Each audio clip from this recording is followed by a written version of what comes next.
I rise today to first thank the leader for those generous comments and to mark for my colleagues the departure soon from my service here in the Senate.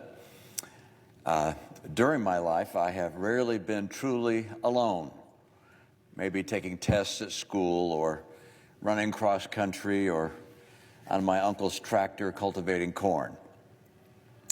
But I'm impressed with people who've achieved great things largely on their own.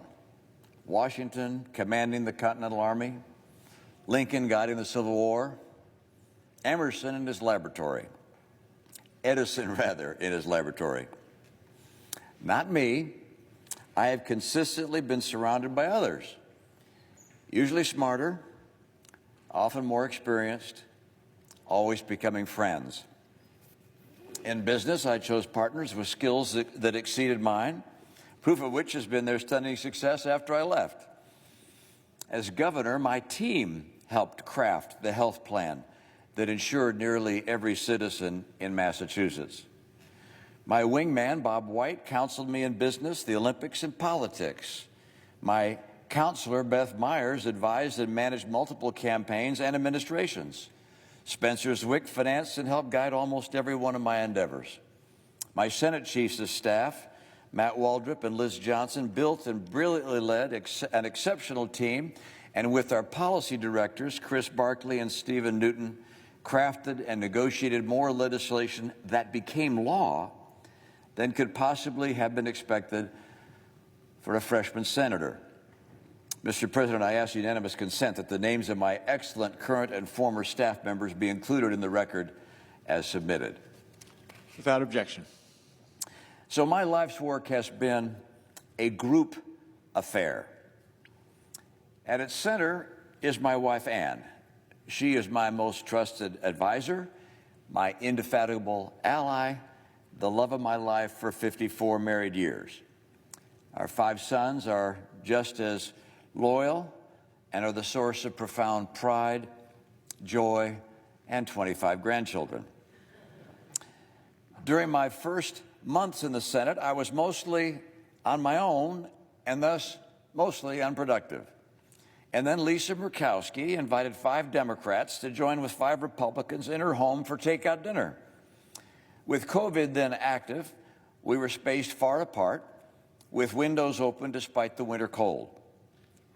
Our conjecture on how to bridge the impasse between the President and Congress on COVID relief led us over the next several weeks to dig in, negotiate, draft, and eventually see our work become the basis of law.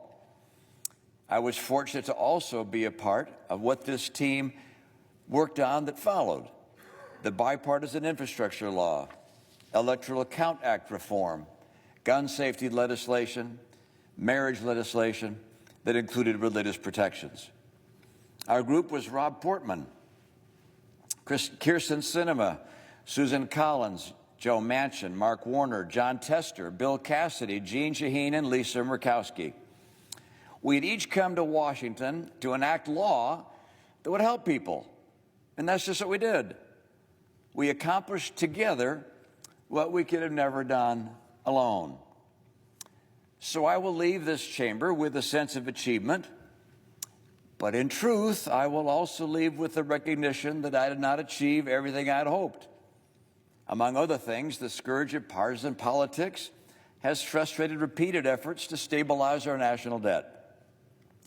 Without the burden of the interest on that debt, we would be able to spend 3 times as much as we do on military procurement. 3 times as many aircraft, 3 times as many ships, 3 times as many drones, spacecraft, cyber defenses. Or alternatively, we could spend double the amount we spend on Social Security benefits every month. Our national credit card is almost maxed out, and America risks becoming debt poor. Now, my biggest surprise in the Senate has been how much I enjoy the other senators on both sides of the aisle. And the truth is that while I may not miss the Senate itself terribly much, the 10-minute votes that last an hour, the unknowable schedule of votes, the myriad meaningless votes, the absurd passion about inconsequential votes, I will very much miss you, my fellow senators. For among you are some brilliant, some entertaining, some kind and generous, and all patriotic. It's an honor to have been able to serve with you. It's also been an honor to represent the people of Utah, the state of my family heritage. What sets Utah apart is not just its beauty and vibrant economy, it is the admirable character of its people. Now, it's customary to end remarks with these words, "God bless America." That has never seemed jarring or out of place to me because Americans have always been fundamentally good. From our earliest days, we have rushed to help neighbors in need, as de Tocqueville noted. We welcome the poor, the huddled masses yearning to breathe free. We've respected different faiths, as our first president confirmed to Muslims and Jews. United we stand is a fitting refrain.